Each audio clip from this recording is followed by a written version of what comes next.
ಶಿರೂರಿನಲ್ಲಿ ನಡೆದ ಗುಡ್ಡ ಕುಸಿತದಲ್ಲಿ ನಾಪತ್ತೆಯಾಗಿದ್ದ ಕೇರಳ ಮೂಲದ ಲಾರಿ ಸುಳುವು ಸಿಕ್ಕ ಬೆನ್ನಲ್ಲೇ ಅರ್ಜುನ್ ಟ್ರಕ್ನಲ್ಲಿದ್ದ ಅಕೇಶಿಯಾ ಮರದ ತುಂಡುಗಳು ಗಂಗಾವಳಿ ನದಿಯಲ್ಲಿ ಪತ್ತೆಯಾಗಿದೆ.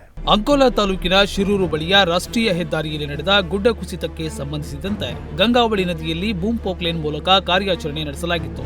ಈ ವೇಳೆ ಫೋಕ್ಲೇನ್ ಬಕೆಟ್ಗೆ ಕಬ್ಬಿಣ ಬಡಿದಿತ್ತು. ಈ ಹಿನ್ನೆಲೆ ನದಿಯಲ್ಲಿ ವಾಹನ ಇದೆ ಎನ್ನಲಾಗಿತ್ತು. ಇದೀಗ ಗಂಗಾವಳಿ ನದಿಯಲ್ಲಿ ಅರ್ಜುನ್ ಟ್ರಕ್ನಲ್ಲಿದ್ದ ಅಕೇಶಿಯಾ ಮರದ ತುಂಡುಗಳು ಪತ್ತೆಯಾಗಿದೆ. ಈ ಮೂಲಕ ಲಾರಿ ನದಿಯಲ್ಲಿಯೇ ಇರುವುದು ಖಚಿತವಾಗಿದೆ.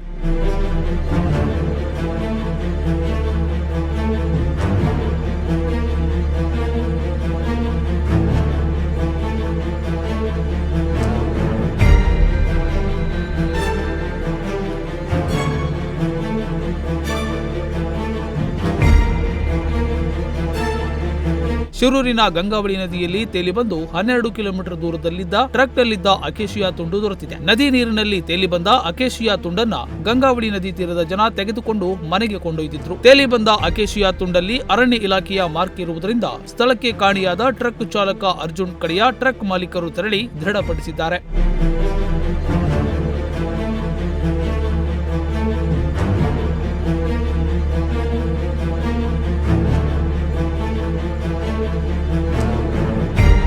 ಇನ್ನು ಬೆಳಗ್ಗೆಯಿಂದ ಕೇರಳ ಮೂಲದ ಮೇಜರ್ ಜನರಲ್ ಇಂದ್ರಬಾಲನ್ ನೇತೃತ್ವದಲ್ಲಿ ನಿರಂತರವಾಗಿ ಡ್ರೋನ್ ಮೂಲಕ ಕಾರ್ಯಾಚರಣೆ ನಡೆಸಲಾಗಿತ್ತು. ನೌಕಾದಳ ಸೇನೆ ಮಾಹಿತಿ ನೀಡಿದಂತೆ ನದಿಯಲ್ಲಿ ಲಾರಿ ರೀತಿಯ ವಸ್ತು ಇದೆ ಎಂದು ಡ್ರೋನ್ ಖಚಿತಪಡಿಸಿದ್ದು, ಟ್ರಕ್ ಇರೋ ಜಾಗವನ್ನ ಖಚಿತಪಡಿಸಿಕೊಳ್ಳಲು